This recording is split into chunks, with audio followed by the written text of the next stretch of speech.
when Nintendo announced the Game & Watch Super Mario Brothers, I had to get one. Of course, pre-orders was a problem, at least in the US, but I eventually got one. Yes. And I'm obviously going to be doing an unboxing, showing you the box, showing you the content, a little bit of gameplay. I'm very excited. I can't wait. Now, when I grew up, I actually played some Game & Watches. I had some of them, so there's some nostalgic with this for me. I've had the Super Mario Brothers, which I think is my favorite of that. I also had Mario Brothers Cement Factory version. I had that. I had a Donkey Kong one. I think it was Junior. There was a couple. I even had the Super Mario Brothers watch too, and I still got that. I also have a Tetris one, so I had a few of these. They were good. They're definitely better than Tiger. Tiger, Tiger. But anyway, yeah, here it is. Got it. The box looks really good.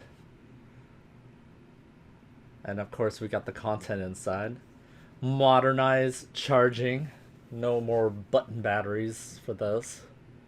Which is probably a blessing, I guess? Maybe a curse? I don't know. One nice thing about the Game & Watches back then was the batteries, they lasted a while. The thing was always on. Where this one, you have to kind of keep charging it, but this looks so good. Interesting enough, I remember the Super Mario Brothers Game & Watch, the original, black and white one. It had a little kickstand in the back, so you can have it standing up on the desk. Surprised they didn't bring it in this one, but yeah, that's pretty much the contents for what's in it. A little bit of there's instructions too, but basically it's just the unit itself, the wire to charge it. That's pretty simple enough. As you can see with those instructions, there's really not much instructions at all. But I grew up with Game & Watches. It was good. It was definitely good. Especially before Game Boy came out. And here's the unit itself. I'm gonna make sure it's charged. Or at least charging while I use it. Look at that. It looks so cool. I feel like it's like a slightly different version of Game Boy Micro in a way. Obviously you can't change the games. You got your timer. That's pretty cool. You keep pressing time, you can actually change the look of it. Pressing pause and set. You can change the brightness and the sound and set the time too, so that's definitely handy. So I got some charge on it. That's not too bad.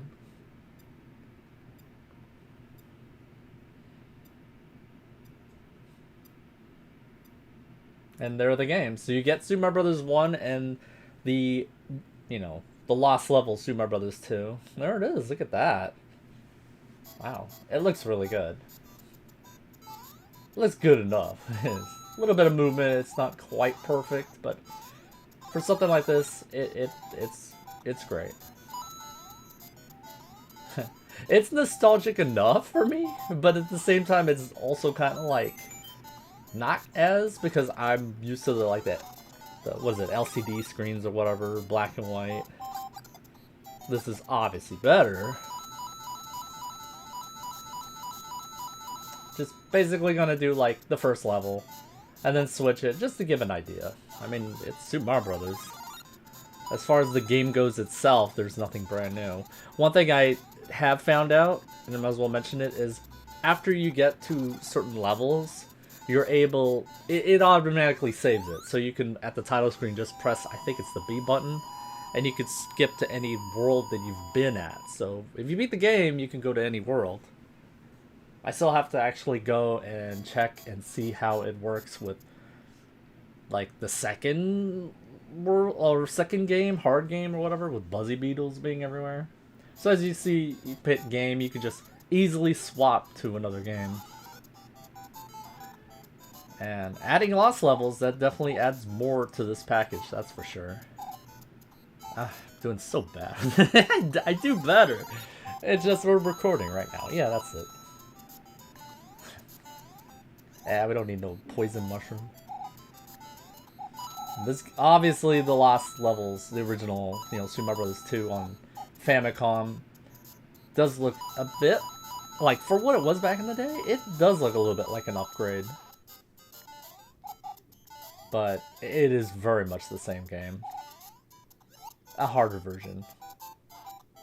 Almost seems like a ROM hack or something.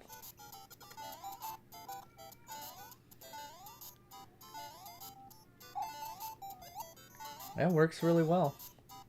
It's definitely something to pick up. Especially, one thing for sure is that this is only a limited time on sale. I don't know if you're even going to have a chance to get it later, but if you want it, like, during this window of when it's available, now's the time.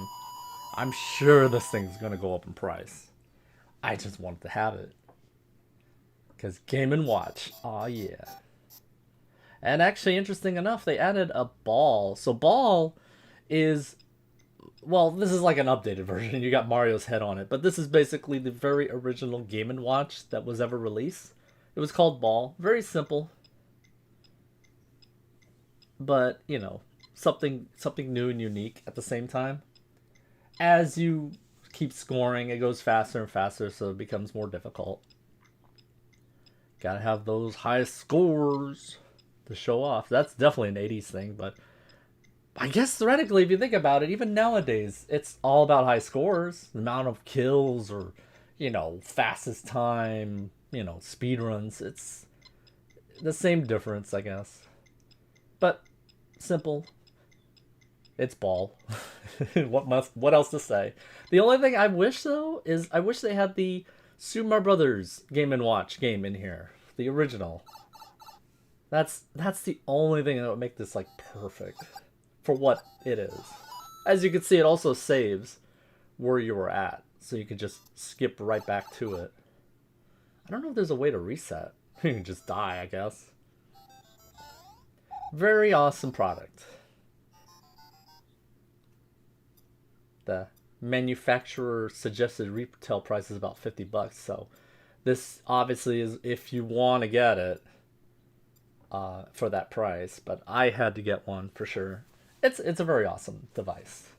I hope you enjoyed this unboxing and a little bit of playing. I enjoyed it. It's a lot of fun. I give it a thumbs up. Anyway, have a good one, guys. See you in the next video.